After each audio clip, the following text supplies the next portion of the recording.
Look at here with Figboot on Pens, back again with another fountain pen review. Today I have for you another pen from an individual artisan. It seems like I've been featuring a number of these lately, but that's okay. There are a lot of one-person shops out there doing new and interesting things in the pen world, and it's fun to help provide some exposure for brands that you might not be familiar with. Today we will be looking at a pen from a brand called Pens by Pasquale. What I'm going to do today is go over the parts and features of this pen, talk about what I care for and what I don't care for about it. I'll show some measurements, size comparisons, and provide a writing sample. This is a pen from my personal collection, which I recently purchased. It was not provided for review. The gentleman behind the brand is Nicholas Pasquale. He's based out of Columbia, Tennessee, which is about an hour south of Nashville. He learned about fountain pens from watching the YouTube video series called Master of the Fountain Pen, which shows a number of Japanese artisans at work. They are fascinating videos if you haven't checked them out. I particularly enjoy the one where the craftsman has modified a power lathe to also work with a foot pedal and a rope. Nicholas has been turning pens since 2019. He started off by using kits, which is a common way a lot of folks start off, and he quickly moved into making full custom pens. He works with a number of resins from other manufacturers, but also has started casting his own resins, which is a natural progression for folks as well. I first became aware of Nicholas's work via Instagram and got on his list to have him make me a pen. It arrived in this box. There's no branding or documentation. He also includes an ink sample with each pen. He asked if I had a favorite ink to include, and I told him he could just surprise me. And he provided some Pilot Iroshizuku Hotari B, which is an interesting greenish yellow. You can see it here in the note he included with the order. And here is the pen. This is the Pens by Pasquale Cerebrum. This is an interesting ribbon resin made by Sawdust Designs. This is what the resin looks like prior to it being turned, and then this is what it turns into. I really like how the ribbon wraps itself around the pen. It kind of reminds me of a strand of DNA. The cerebrum is the largest part of our brain. Besides muscle function, it also controls like speech and thought and emotions and learning, as well as reading and writing. So basically, everything that makes you, you. Let's take a look at the parts of this pen. The top of the pen is flat.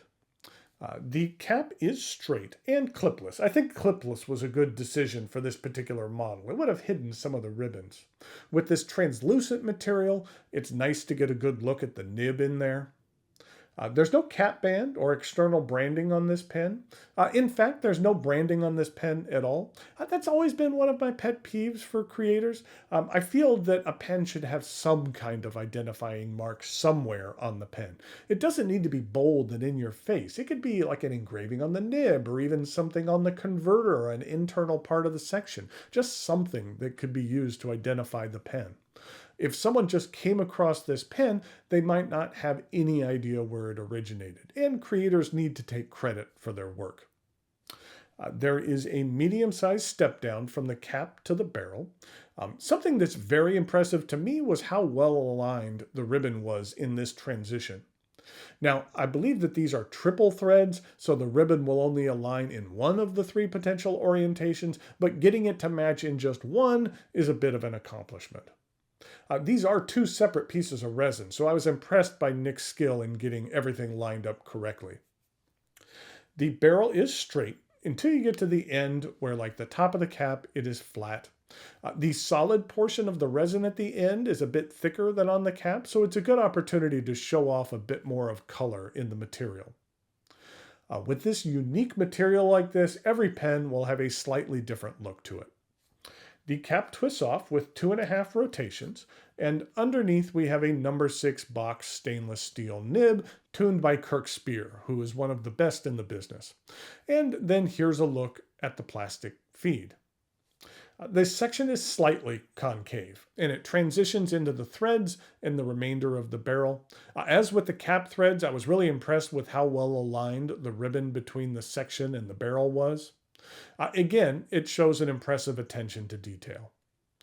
Now, something that maybe didn't show an impressive attention to detail can be seen right here. I saw something on the section and wondered what it was. It was blocked by this ribbon, but in twisting it a bit to expose what it was, it appears to be a marking that this is a medium nib. Now, I'm uncertain if this is how Nick always marks his nib units, or if this was just a marking used so he knows what nib tipping this is, since it's not stamped on the nib itself, and then he neglected to remove it. If this was an oversight, that's fine. But if it was intentional, then maybe there could be a different marking system than Silver Sharpie. This is a cartridge converter pen. It accepts standard international cartridges and a converter is provided. With the appropriate precautions, this would be a perfect pen to eyedropper.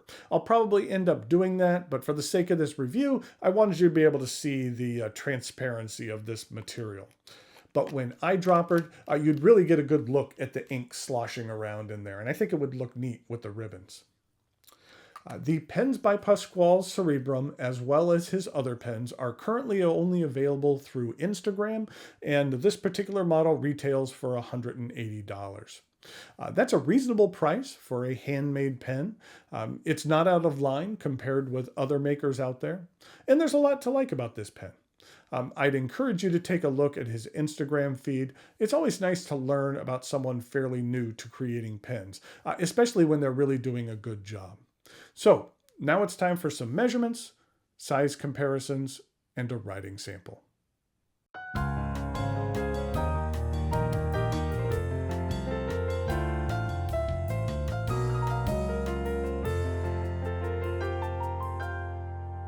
Here we go with some size comparisons for the pens by Pasquale Cerebrum. I just wanted to give you another closer look at that ribboning. I just think it looks neat.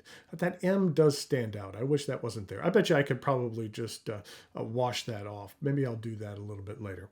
But in regard to some size comparisons, I thought I'd do it with some other clear pens. And first off, we have a Platinum 3776 Yamanaka, which is part of their Lake series. And then we have a Pilot Custom Heritage 92.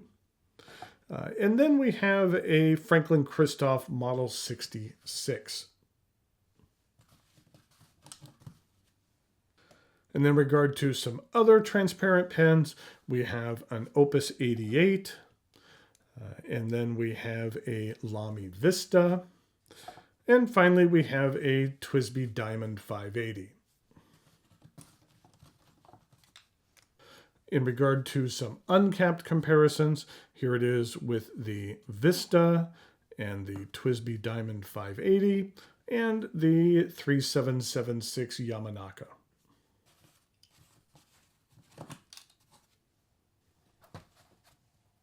So here we go with the writing sample for the pens by Pasquale. And this is the Cerebrum.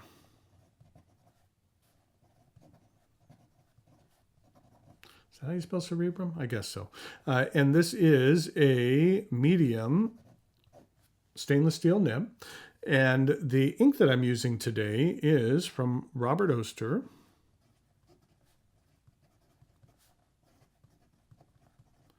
And this is the Pen Addict Fire on Fire.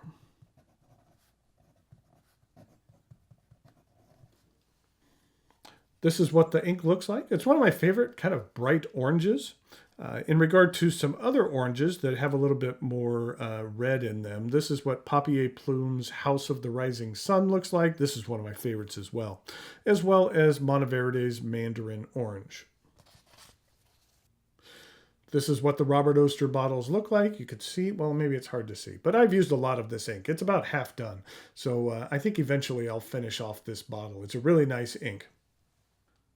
And here we go with the rest of the writing sample.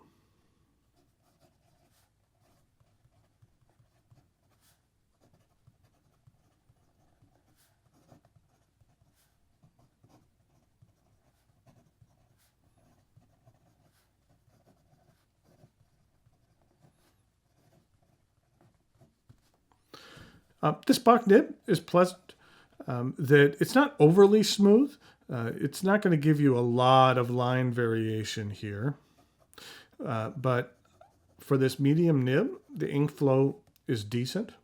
In regard to some reverse writing,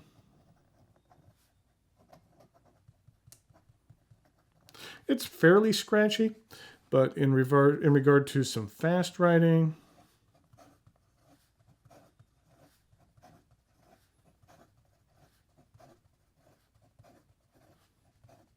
the feed keeps up just fine. And there's just a hint of feedback here, which is nice.